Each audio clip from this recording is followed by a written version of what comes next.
ফিলিস্তিনিদের সহায়তার জন্য স্পেন থেকে গাজার উদ্দেশ্যে যাত্রা করা গ্লোবাল সুমুদ ফ্লোটিলার ত্রাণবাহী নৌযানগুলোকে আন্তর্জাতিক জলসীমায় আটক করেছে ইসরায়েল।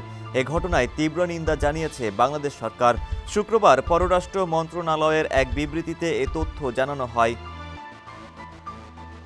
এতে বলা হয়, গ্লোবাল সুমুদ ফ্লোটিলাকে আটকে দেওয়া আন্তর্জাতিক আইনের স্পষ্ট লঙ্ঘন এবং ক্ষুধাকে যুদ্ধাস্ত্র হিসাবে ইসরায়েলের ব্যবহার নির্লজ্জ প্রকাশ। বাংলাদেশ সব আটক মানবিক সহায়তা কর্মীদের অবিলম্বে নিঃশর্ত মুক্তি এবং তাদের নিরাপত্তা ও কল্যাণ নিশ্চিত করার আহ্বান জানিয়েছে। এছাড়া বিবৃতিতে গাজা ও পশ্চিম তীরে ইসরায়েলের অবৈধ দখল বন্ধ, আন্তর্জাতিক মানবিক আইনকে সম্মান, গাজায় গণহত্যা বন্ধ এবং মানবিক অবরোধ অবিলম্বে বন্ধ করার আহ্বান জানায় বাংলাদেশ।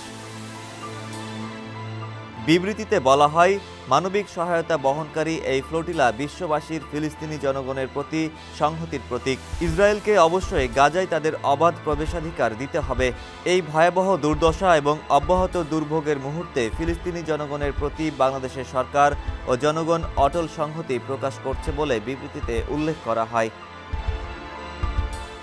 অবরুদ্ধ গাজার মানুষের কাছে খাদ্য, ওষুধসহ জরুরি সহায়তা পৌঁছে দিতে যাত্রা শুরু করেছিল গ্লোবাল সুমুদ ফ্লোটিলা।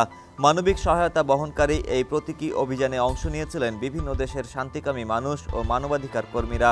সুইডিশ পরিবেশ কর্মী গ্রেটা থুনবার্গ সহ শত শত কর্মীকে আটকের মাধ্যমে গাজা অভিমুখে যাওয়া ত্রাণবাহী ফ্লোটিলার যাত্রা নস্যাৎ করে দিয়েছে ইসরায়েলি সেনারা। বহরের জাহাজগুলো আটকে দেওয়া হয়েছে এবং 443 কর্মীকে আটক করেছে তারা। গন্তব্যে না পৌঁছালেও ফ্লোটিলা বিশ্বজুড়ে আলোড়ন তৈরি করেছে, নাড়া দিয়েছে বিশ্ব বিবেককেও। মানবিক এই উদ্যোগ আটকে দেওয়ায় গতকাল বৃহস্পতিবার France, Greece, Italy, Germany, Tunisia ও তুরস্কে ব্যাপক বিক্ষোভ হয়েছে। পাকিস্তান, বলিভিয়া ও মালয়েশিয়া থেকেও ইসরায়েলি কর্মকাণ্ডের সমালোচনা উঠেছে। এমনকি ইতালিতে কয়েকটি শহরে বিক্ষোভ সমাবেশ হয়। ডেস্ক রিপোর্ট, সমকাল।